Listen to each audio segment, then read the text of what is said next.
Hi, and welcome back to Awake in Life. I'm Harmesh, your nervous system mentor, your human design mentor.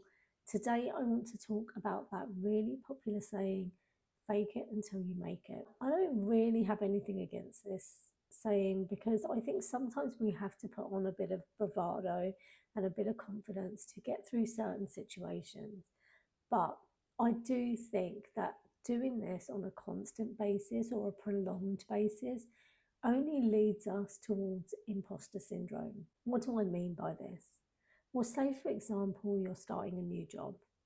You maybe have passed the interview, you're getting through the hiring process, and it's your first day. You may have a set of skills, a set of experience that you've gained throughout your working career. And maybe you've gone for a job that's just a little bit out of your comfort zone, but something that you really want to do. A lot of us, when we start new jobs, what we might do is try and fit in with those people around us. We may fake a little bit in terms of what we know, what we understand, so that we're seen as being belonging to the group, that we're not being a burden on people, and that we can really be part of a team. This kind of faking it until we make it can come into play when we're in these kind of environments. Now, I've only used work as an example, but another example could be, say that you have a new partner, you have a new girlfriend or boyfriend, and you're meeting their friends for the first time. It can be nerve-wracking getting to know a whole new set of people if you don't know them already, or you don't know anybody that's in that group. You may find yourself starting to fake who you are in order to belong to that group. You may start to see your fawning nervous system response come online, where you start to agree with people and what they're saying, and it's not necessarily your own truth, but you want to fit in because you want your partner's friends to like you. So there are instances where we fake it until we make it. Here's the thing, all the time that we are faking it, our nervous system is really fired up. And it's going to get to a point where it just can't carry on doing that. You're going to feel exhausted. You might feel aches and pains in your body. You may just feel yourself drained all the time because essentially what you're doing is putting on a mask in order to fit in or belong to a certain set of individuals or a team or a group of people.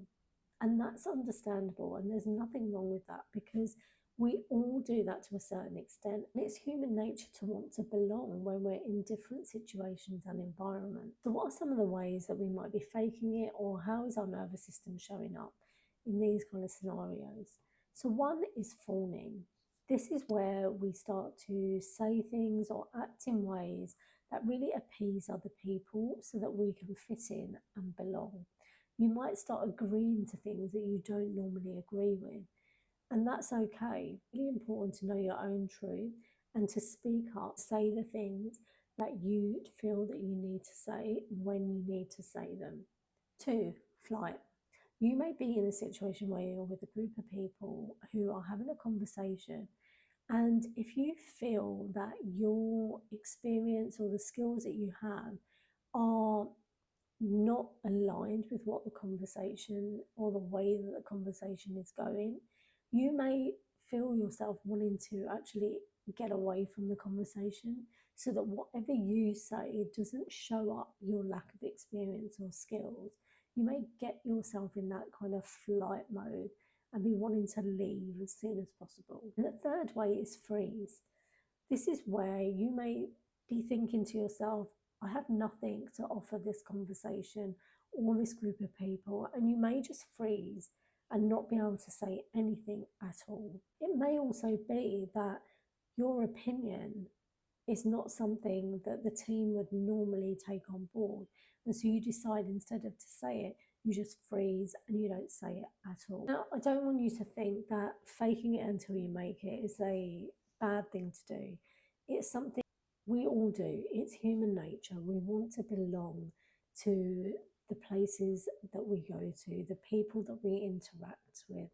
We want to belong. At a certain point, your nervous system is going to be telling you that It can't do this anymore. Your real self will be trying to come out because your real self will be hitting up against that imposter who has been there trying to belong. Many of us can fake our feelings and we can push through in certain situations, certain environments, around certain people.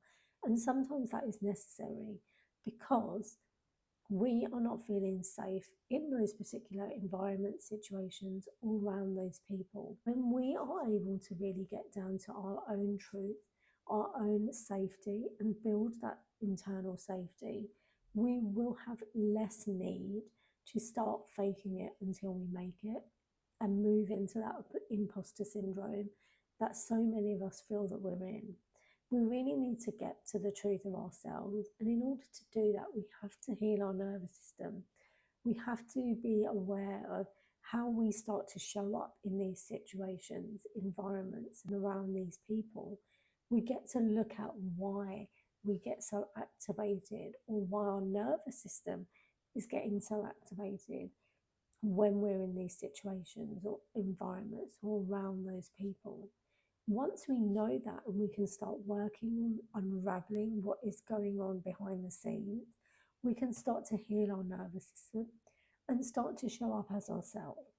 That's what most of us want. We just want to be authentic, we want to be ourselves, we want to be accepted for who we are. But until we are able to do that for ourselves, we are not going to be able to put ourselves or our authentic selves out there for other people to accept, just as we accept ourselves. If you'd like to know more about how to get out of the fake it till you make it zone and into your own authenticness, then please feel free to reach out to me and we can have a chat about how nervous system work can help you to do that.